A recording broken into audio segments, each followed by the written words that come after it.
इस कार्यक्रम के पुण्यार्चक है श्री महावीर प्रसाद जैन, श्रीमती जतन देवी, श्री कमल जैन, श्रीमती अनीता जैन, श्री मुकेश जैन, श्रीमती मैना जैन, तपेश जैन, मितुला जैन, अनुषा जैन, कृति जैन, स्नेहा जैन, दार्शनी जैन, महिपाल जैन, मीनाक्षी जैन, शुभम जैन, मर्यादा, कृतिका एवं समस्त परिवार। फर्म श्री द्वारिका मार्बल, कथन एक्सपोर्ट, यथार्थ emerald stone, Riddhi Siddhi mining, तलाई, काकरोली वाली, जिला राजसमंद, राजस्थान। स्वर्गीय श्री सुरेश जी जैन, धर्मपत्नी स्वर्गीय श्रीमती शिरोमणि जैन की स्मृति में श्री शशांक जैन, धर्मपत्नी श्रीमती कुमकुम जैन, पुत्र उमंग जैन, पुत्र वधू प्राची जैन, पौत्र निमित जैन, पौत्री अक्षता जैन, बेटी दामाद श्री अंकुर जैन, श्रीमती मानवी जैन, नातिन स्तुति जैन, अग्रिमा जैन। माता पिता श्रीमान रूपचंद जी जैन, श्रीमती कमला जैन, दिनेश जैन, रेखा जैन, दिवेश जैन, दिशा जैन, गंगवाल परिवार। प्रवासी मुंबई, निवासी ब्यावर।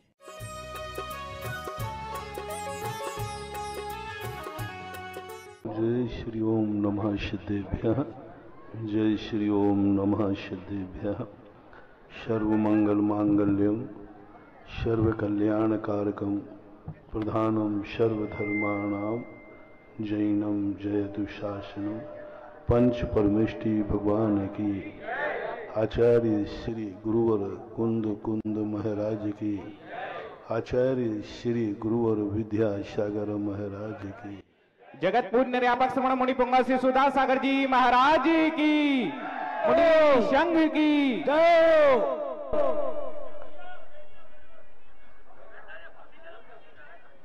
कोई भी व्यक्ति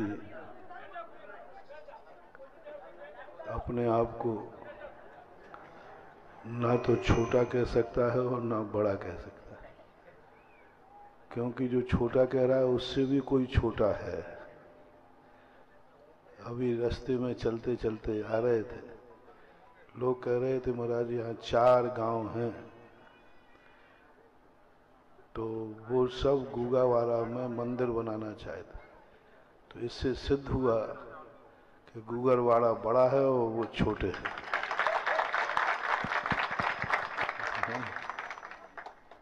तो उन 4 गांव की अपेक्षा से देखो ना तो गुगरवाड़ा बड़ा है। जहाँ चारों गांव वाले मिलकर के मंदिर बनाने की सोच रहे हो, वो स्थान छोटा कैसे हो सकता है? ये बात अलग है कि ललितपुर की अपेक्षा। तो अपन तो पॉजिटिव सोचो,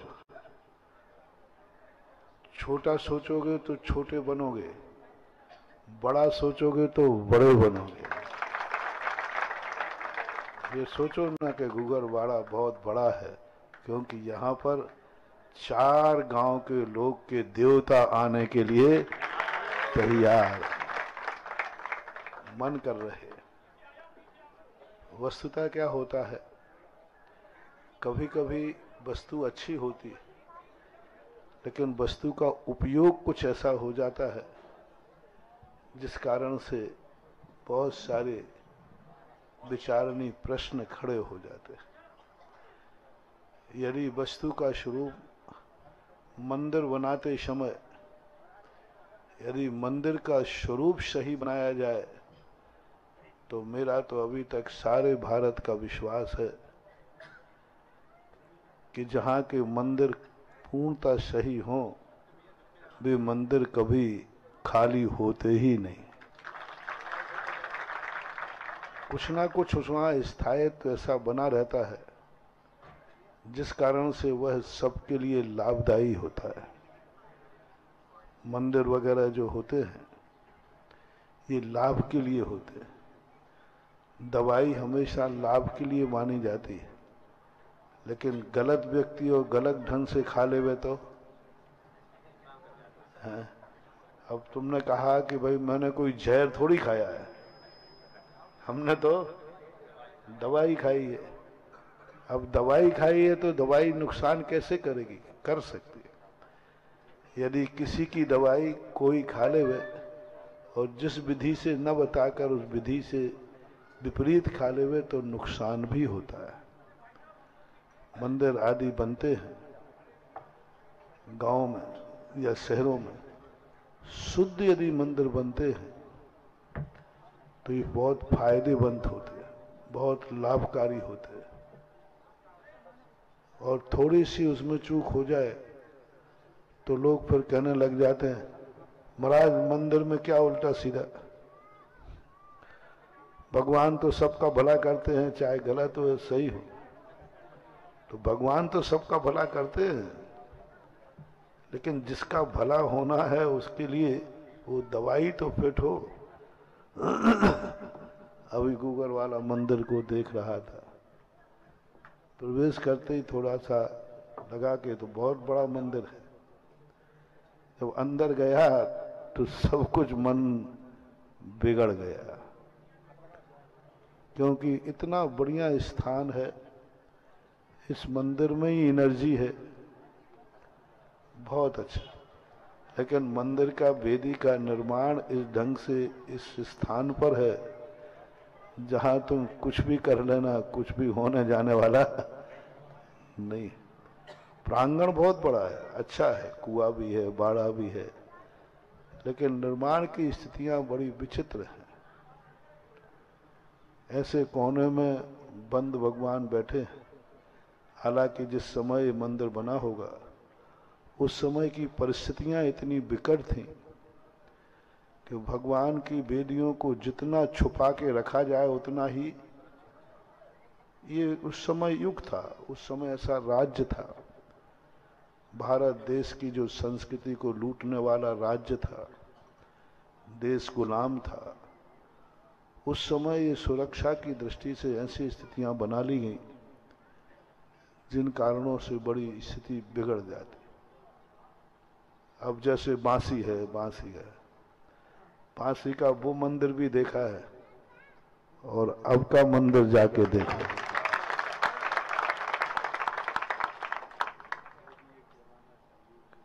वो भी एक जमाना था, ये भी एक जमाना है।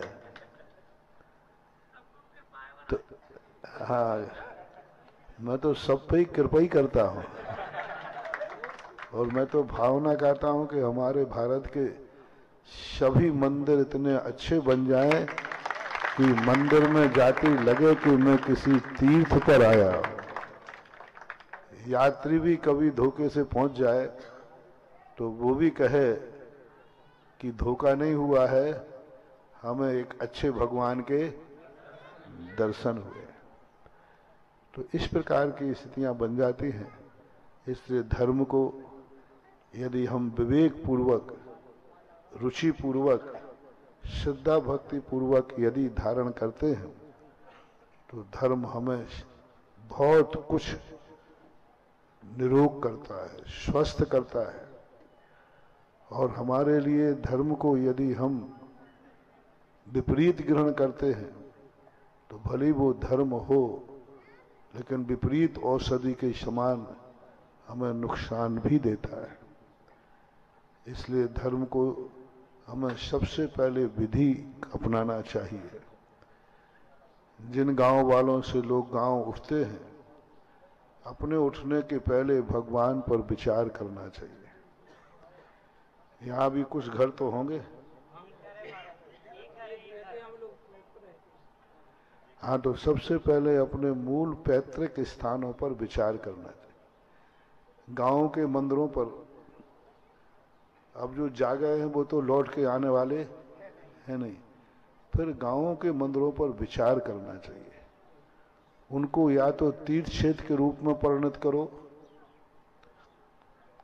या स्वयं वहां ऐसी व्यवस्था करो जिससे तुम्हारे जाने के बाद भी मंदिर वहां जीवित रह जाए।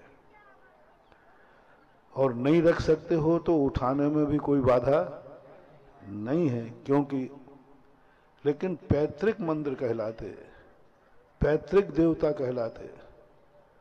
पूर्वजों ने इनको नमोस्तु किया है तुम्हारे, पूर्वजों ने यहाँ नित्य नियम लेकर के तुम्हें, तुम्हारी हर मुसीबत को इनको नमस्कार करके तुम्हें जन्म दिया है। तुम्हारे लिए आशीर्वाद इन्हीं पूर्वजों के द्वारा नमस्कृत भगवानों से मिला है। इसलिए हर व्यक्ति को जैन दर्शन में कुल देवता की चर्चा आती है। जो व्यक्ति अपने पूर्वजों ने जिस देवता को जिस मंदिर में नमस्कार पूजा की हो, तुम्हारी माँ ने तुम्हारे लिए जन्म के से पहले गर्भ में जिन देवता का आशीर्वाद लिया हो, उन देवताओं को पैतृक देवता मान करके उनकी आराधना करना चाहिए, उनकी भक्ति करना चाहिए। समय समय पर वहां जाकर के पूजा पाठ अभिषेक करने से इससे पैतृक दोषों का निवारण होता है। पैतृक दोष कोई भूत पलित नहीं है। पैतृक दोष का अर्थ होता है कि हमारे पूर्वजों के आस्था केंद्र और पूर्वजों के द्वारा किया हुआ आचार जब विपरीत हो जाता है तो वही पितृदोष बन जाता है, और उसके कारण से कई बार लोग परेशानी का सामना करते हैं। तो फिर लोग, ठगिया लोग, तुम लोगों को कहीं झाड़ा बताएंगे, कहीं। जब तुम्हारे लिए कभी भी कोई भी ऐसा संदेह हो कि हमें पैतृक दोष है या पितरों का कोई कुप्रकोप है, तो कुछ नहीं करना। आप लोग जिन पितरों के संबंध में कहें, वो पितर कौन से मंदिर में जब जीवित थे पूजा करते थे, वहां जाकर के शांति धारा कर लेना, सब दोष दूर। उस गांव में चले जाना, वहां शांति विधान कर लेना। और मेरा तो हर गांव में सबको कहता हूं, गांव छूटने के बाद नियम ले लेना चाहिए कि साल में एक बार हम पैतृक मंदिर में विधान जरूर करेंगे। सारे परिवार को लेके आओ, सारे रिश्तेदारों को लेके आओ, और साल भर में एक बार आकर के उस स्थान पर यदि तुम अभिषेक, पूजन और विधान करते हो तो समझ लेना चाहिए इन देवताओं का जो आशीर्वाद तुम्हारे पूर्वजों को मिला है, जैसे ही तुम इस देवता के सामने पहुंचोगे,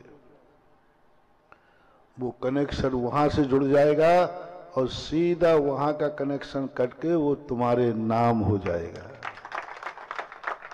क्योंकि वो समझ लेती वर्गणाएं, ये वही वंश है। वर्गणाएं जानती हैं अपने कुल को। तुम्हारे पूर्वजों ने कभी यहाँ अभिषेक किया होगा, पूजन की होगी, भक्ति की होगी, जाप दिया होगा, वे वर्गणाएं विद्यमान रहती हैं, हजारों हजारों साल तक विद्यमान रहते हैं। मूर्ति को कभी छुआ होगा, अभिषेक आदि, उस मूर्ति में वर्गणाएं विद्यमान रहते हैं, हजारों साल तक विद्यमान रहते हैं। मैं यहां प्रवचन कर रहा हूं,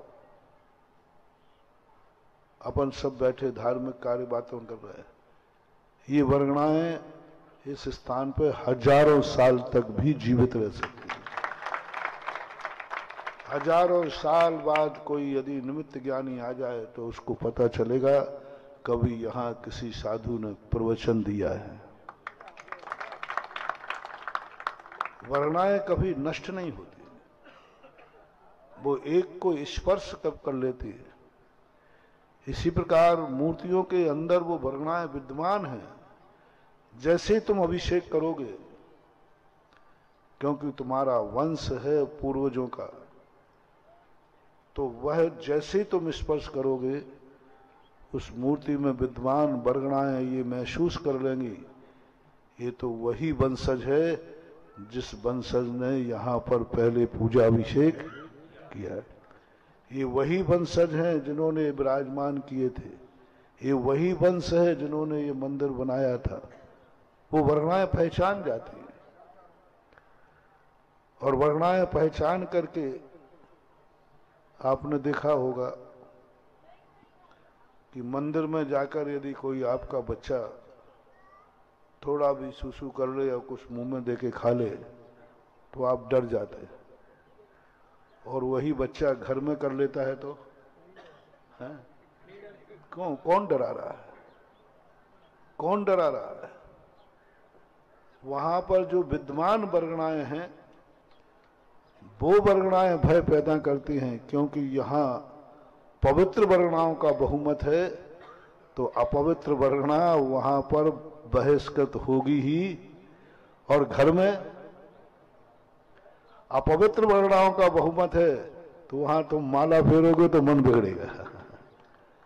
घर में माला फेरने से अच्छी माला नहीं फेरेगी। आप फेर के देखना, एक माला घर में फेरना और एक माला मंदिर में फेरना, दोनों में बहुत, क्योंकि वहां की वर्गणाएं विपरीत है, तो वहां पर उस प्रकार की वर्गणाओं का बहुमत होता है। और वहां हम धर्म करना चाहें तो वो धर्म नहीं करने देंगे। और मंदिर में पवित्र वर्गणाएं होती हैं, यहाँ हम कुछ गलत करना चाहें तो वो गलत नहीं करने देते। तो इस प्रकार से, क्योंकि आपका सारा जो समय था वो बिहार में निकल रहा है, निकल गया, अब समय तो हो गया। सबके लिए यही है कि मंदिरों को अच्छा शुद्ध करो, निर्दोष बनाओ और जीवित रखो। हाँ, ये बात अलग है कि अब गांव में कोई नहीं जा रहा है, तो चारों गांव मिलकर के जीवित रखो। और ये मेन रोड बानपुर और ललितपुर के बीच में तो कोई मंदिर है ही, गुगरवाड़ा है, कल्याणपुरा 3 किलोमीटर, तो ये तो सबसे बड़ा महत्वपूर्ण स्थान है। जब भी टीकमगढ़ ललितपुर का कोई भी जैन साधु आदि निकलते हैं तो यही स्थान है। चाहे यहाँ बनाओ, चाहे आगे पीछे जो चर्चा कर रहे थे उसके संबंध में अभी विचार कर लेंगे, बात कर लेंगे। तो बनना चाहिए, और अच्छा बनना चाहिए और बढ़िया बनना चाहिए। और जितने बाहर गए हैं उन सबको मिलकर बनाना चाहिए। बाहर वाले जो यहाँ के गए हैं गुगरवाला से और आसपास गांव से, उनको 2 ही आदेश हैं, या तो वे वापस लौट के आ जाएं, और नहीं आते हैं तो हमारे सब गांवों के मंदिरों को एक विशाल मंदिर बना करके एक तीर्थ का रूप देंगे। दो में से एक करो, या तो सीधे वापस आ जाओ, ठीक है। और नहीं आ सकते हो तो भगवान को एक ऐसे रूप में ऐसे स्थान पर बैठा लो जैसे कि बांसी वालों ने बैठाला है। महावीर भगवान की।